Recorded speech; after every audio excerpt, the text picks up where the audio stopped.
Alhamdulillah, alhamdulillah. Tapi tidak apa-apa, malah baik. Sebelum kita makan, kita diskusi, kita jagongan, kita ngobrol-ngobrol, itu baik. Karena kata Luqman Al-Hakim, idam talaatil ma'idah namatil fikrah. Orang itu kalau sudah kenyang, pikirannya buntu. Pikirannya buntu. Wa harisat anil hikmah, wa qa'adatil a'dhu anil ibadah. Kita sudah gak bisa ngomong, pikirannya sudah tenang. Wong jenengan saja kalau lapar itu potensi bangun malam tinggi. Walaupun hanya sekedar cari cemilan di dapur ya. Kalau kenyang, jangankan kok bangun malam, bangun subuh pun bermasalah gitu ya. Jadi bagus, konsep ini sudah sangat baik. Ya, bagus itu. Saya sepakat itu. Artinya ini sepakat saya sepakat. Ya, konsep ini baik. Cuman permasalahannya, kalau yang disuguhkan hanya air putih, ini melanggar kitab. Ya, karena kata As-Sayyid Abil Hasan Asyadili, beliau mengatakan tegas,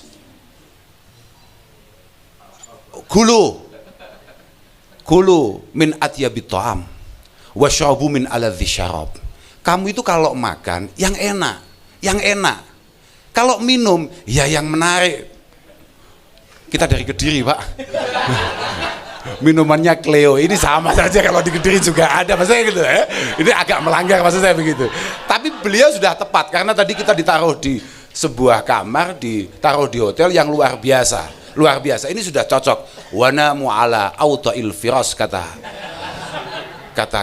Syekh Abil Hasan As-Sadili. Loh, ini penting. Artinya kita ini mau menikmati apapun atau kita mau melakukan tindakan apapun, itu sebaiknya ada dasarnya. Itulah kenapa kemudian ada beberapa orang itu dengan tololnya mengatakan, itu gimana masa kayak begitu disebut ajengan, masa kayak begitu disebut aden, kayak begitu disebut kiai, disebut gus, wong itu kok mobilnya bagus, wong itu kok rumahnya mewah. Itu tolol namanya. Itu tolol. Jenengan orang-orang yang tidak ilmiah menggunakan hal-hal yang baik, yang bagus, bahkan agak cukup mewah, panjenengan bisa menerima itu dengan baik. Kemudian ketika orang-orang yang ilmiah melakukan itu, gak usah angel-angel saiki. Ono bupati, kalau ada bupati, ada pejabat, hanya ketua fraksi begitu saja di patwal, jenengan taslim. Tapi kalau ada ajengan di patwal, protes. Apa nggak tahu kalau undangan maulid itu sehari bisa 4 kali? Lah, ini ditunggu banyak orang gitu loh. Itulah kenapa kemudian kami tidak pernah mau diundang maulid.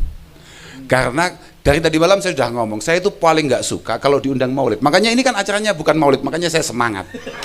Lah ya, karena menurut kami diundang maulid itu semacam penghinaan. Harusnya mengadakan maulid itu kita para ajengan. Kenapa harus masyarakat awam? Masa bulan maulid adalah bulan panennya ajengan? Wah, ini kan pelanggaran, penghinaan ini. Apa-apaan ya? Jangan gitulah. Saya bilangnya gitu. Mohon maaf Den. Mohon maaf. Loh, kayak kan begitu.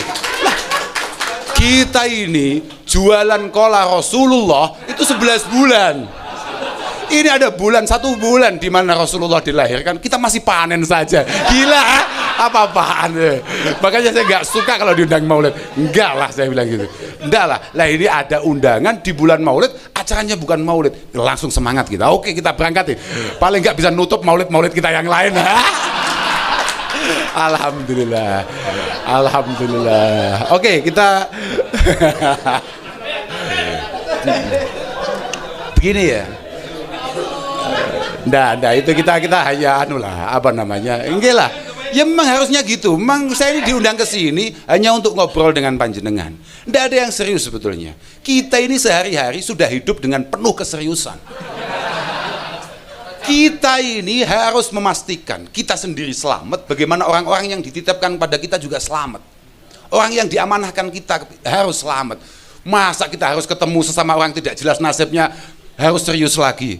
Kan ya bikin panik aja, Lah, iyalah, santai saja. Makanya dari kemarin itu saya sudah cari tahu. Sebetulnya kita ini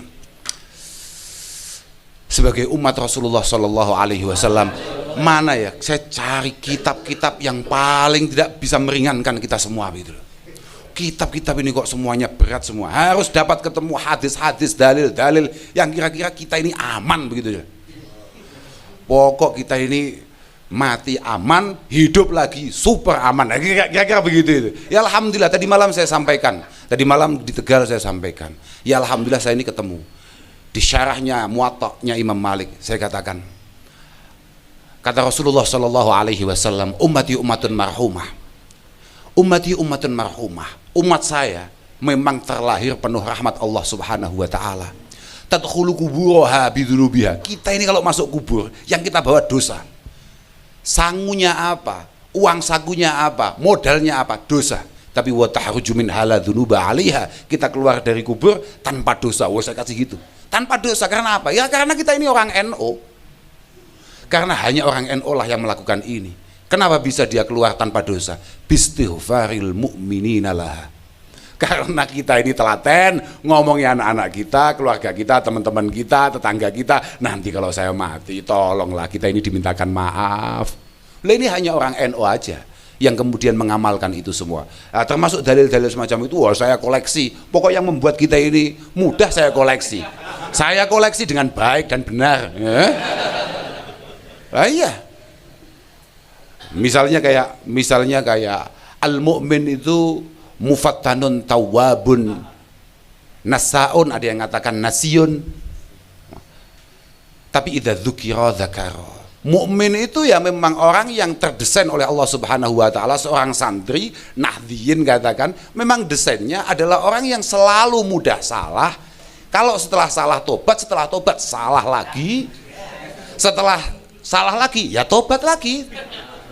Tapi bedanya kita dengan yang enggak kita dengan non kita, idza dzukira dzakara. Ketika kita dinasihati, diingatkan, kita mudah menerima itu semua. Jadi kalau kita dinasihati kemudian kita ini peteng, panik, protes, marah, oh berarti kita sudah mulai luntur kesantrian kita. Nah, kira-kira begitu.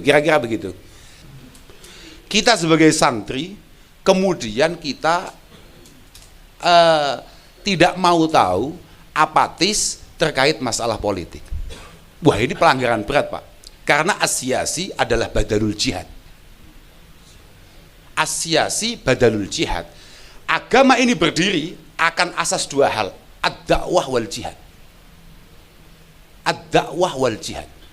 Jihad itu kemudian diarahkan kepada perjuangan, dan perjuangan itu kemudian melebar. Tapi semua ulama sepakat bahwa asyasi badalul jihad. Dalam langkah perang, tipuan-tipuan itu biasa terjadi. Kalau polosan itu namanya setor nyawa. Makanya langkah-langkah politik kok siat-siut, nggak lurus-lurus saja kayak jalan tol, itu wajar dan biasa. Permasalahannya adalah kadang-kadang kita yang sudah konsentrasi dakwah, konsentrasi ngaji, konsentrasi mulang santri kalau bahasa Jawanya. Kalau di sini apa bahasanya? Ngawuruk. Kalau santrinya apa? Santri ya, ngawuruk santri. Kadang-kadang kemudian kita merasa bahwa ini bukan bagian tanggung jawab kita. Begitu, Kiai. Kadang-kadang kita merasa bahwa walah sudahlah, itu orang-orang nggak punya pekerjaan, orang-orang nggak punya acara, pengen tetap eksis, kemudian masuk politik. Nggak bisa, Kiai. Saya tadi malam matur bahwa asyasah ini adalah turasul anbiya. Turasul anbiya wal mursalin. Kalau jenengan semua pernah, ya pasti pernah, dan pasti itu jenengan lakukan sebagai para ajengan, sebagai para kiai. Jenengan pasti buka lah. Kalau hanya sekedar Muslim, sekedar Bukhari, pasti jenengan buka itu. Kanat banu Israil tasusuhumul anbiya kullama halakan nabiyyun khalafahu nabiyyun wa innahu lan nabiyya ba'di. Kata-katanya kanat banu Israil tasusuhumul anbiya.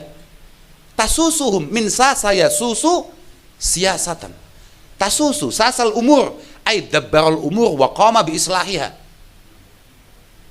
Artinya apa? Yang bergerak di medan siasi, di medan politik, mulai zaman dulu itu para nabi, Pak. Kalau jenengan sok-sokan di mana-mana selalu dalil al ulama warasatul anbiya, kenapa jenengan pekerjaan para anbiya tidak mau?